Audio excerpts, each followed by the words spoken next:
Welcome and thank you for tuning in. My name is Eveliana and you are listening to Maritime Unity Talks. Today, we will talk with Koni on the importance of perspectives. Hi, Koni. Welcome and nice that you're here today. Yeah, it's a pleasure to be here and hello, everybody, our listeners. Before we start, can you please tell us something about yourself? Yeah, so my name is Koni, straight out of Nigeria. I went to sea in 2005 and left in 2013, sailed and trained as a deck officer and got my mate's ticket and then left. And since then, I have been working ashore in different positions across shipping functions. Yeah. Thank you so much. And yeah, from my experience, you're very influential in the sector that you're working at and doing some super exciting projects also. So always. So thank you very much for being here today with us. Thank you very much, Evelyn. And so let's start. So today we're going to talk about the importance of perspectives. But before we start, I want to share some exciting news with all of you because Koni is having her own show here on Yachting International Radio. And it is, so congratulations, Koni. That's really exciting. I'm so excited. And the show is about talking to female seafarers from all over the world. And maybe you can tell us a little bit something about why you think that is important and why you're so eager to start this show here with us.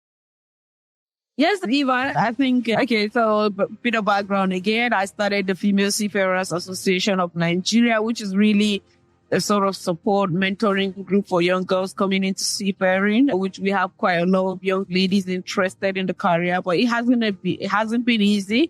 But it's good that we, the older ones, are coming to the help of the young girls. However, for the podcast, I really thought that it would be important to make it a connecting point, really, for female seafarers across the world. And the structure is really looking at having, say, 4 or 5 questions, standard, same questions. And you imagine asking female seafarers from different continents or different countries. And it will be interesting to see what the responses are to these questions. And I think through it, you could see either shared experiences and then perspective comes into play. And it also would showcase, I hope, the beauty of diversity because it would just bring the different perspectives, different cultures, different individuals. But at the end of it all, as human beings, I think we all just want the same things, right? And I hope that this podcast will just tie that in together. I'm really excited about the journey. I believe it's going to be an interesting one. Yes, really interesting. And such a great idea to do this and to inspire people from all over the world by showing, seafarers and especially female seafarers, because there's not so much out there, right? And they're pretty amazing. Yeah, absolutely. Not too many out there, but yeah. There is efforts across board. So clearly, we hope that in the next 10 years, it's going to be a different story entirely. Yes, definitely. And maybe that will bring us to the next subject we're going to talk about, or not the next, but very relating subject, because sharing different perspective and the importance of having different perspectives comes into play when you are talking about psychological safety and inclusion. And before we started, I was just sharing a story about psychological safety. And then some talks I had with, for example, some captains coming up to me and asking, okay, Eva, we know that psychological safety is important and everything and about speaking up, but we don't want people to speak up because then maybe they don't respect my authority anymore. And we have this power play struggles. And yeah, and that's really interesting because when you think about that, it shows a little bit that, first of all, we are used to a certain way of doing things, apparently. And in some cases, it is important to have authority in really critical situations. For example, if you have a fire, you just need to say, okay, now you're doing this and this, and I don't want any discussion. But in most cases, there's no fire, right? So then you need people to speak up because as I also told these captains, if you have a team on board with amazing female cadet and an amazing second mate and engineer, and everybody is part of the team. So you need the eyes and ears and perspectives of everybody in your team. And if you're not creating a safe environment for people to speak their perspective, then you're missing a lot of information because you only have eyes in front of your head, right? Not in the back. Absolutely, Eva. And I think it's true that seafaring in itself has been like a command and control environment. I remember when I went to sea as a cadet, the captains won't even talk to you. If you have they had a message to pass across to you, it would be through maybe the second mate. The third officers were hardly ever there. And fast forward, I became an officer, and since I had some of those old captains there, and they having to interact with you.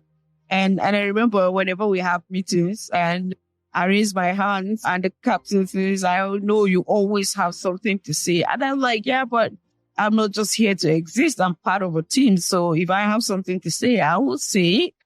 But it's good that the industry in itself is starting to recognize the value of people speaking up.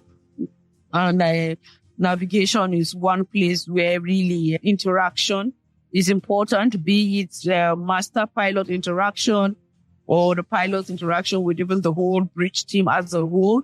You imagine where the captain or the pilot gives an order and he's blindsided by something that probably somebody has seen, but then it's too frightened to even speak up to tell the captain, "You said turn left, but I've been turned port, sorry." I'm losing my seamanship. So imagine and really turning into port, you might run into danger. If the helmsman or the watchkeeper, for instance, doesn't say to the captain, "Hey, there's something there on the port," clearly the vessel runs into danger and everybody runs into danger. In today's world, psychological safety is important, and speaking up just makes everybody win because work is then done more safely. The environment is protected by that because then you have less incidents. Human lives are going to be protected by that because you have less incidents.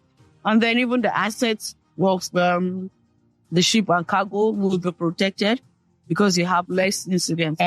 Now more than ever, it's more relevant and important that people speak up.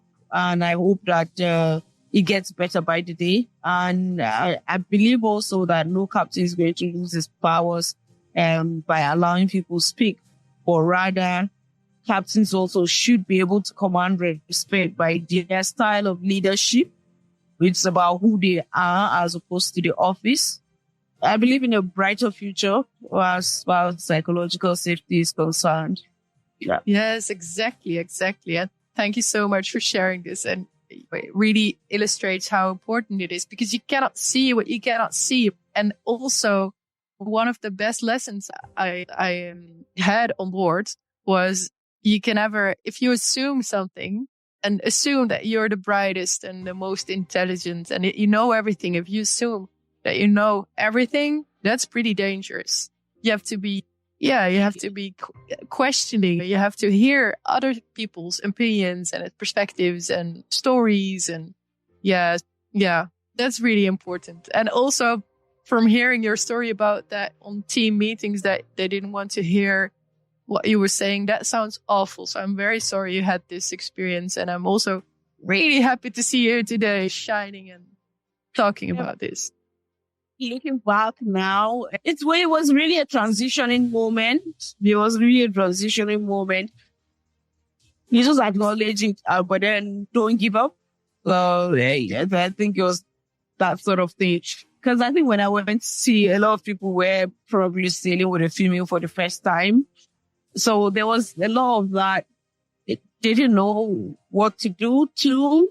In fairness to them, they really didn't know what to do. So there was that struggle. And again, that's why the more numbers of females we have, it will just dilute all those things and it just becomes commonplace that you just go about the ship. There's a female seafarer everybody just gets on with the job, respect each other, and just do your job. And when it's time, you all go home happily. Yeah, exactly. And better place. Yeah. And again, it's so exciting that you're now here and that you're giving a stage to other female seafarers to be able to speak up. That's so great and so wonderful. And if you think about it, pretty magical, because I'm really looking forward to seeing all these female seafarers from all around the world talking with you. That's amazing. Sure. So thank you. But it's that kind of thing for me is if your dreams don't scare you, then your dreams are not big enough. And it sounds scary. First, do we have a directory of all female seafarers in the world? Absolutely not. But it's that thing where you just believe so much in it and you go for it. And there's no fear of failure. No fear of failure. It's just all excitement. And with this excitement, hopefully you will make it happen. True. And I'm looking forward to it. And I think most of the people listening today are as well. So I'm really excited for this. And yeah, if you're listening to this and if you are a female seafarer and want to be on the show of Koni, just let us know in the comments below. Or give us a text or a DM, because you're very welcome on the show, of course. So thank you very much for today, Koni. I think we talked about some pretty amazing things, and hearing your stories was amazing. So thank you very much. And also thank you for listening to our show. You have been watching Maritime Unity with myself, Eva, and Koni. And please tune in again next time.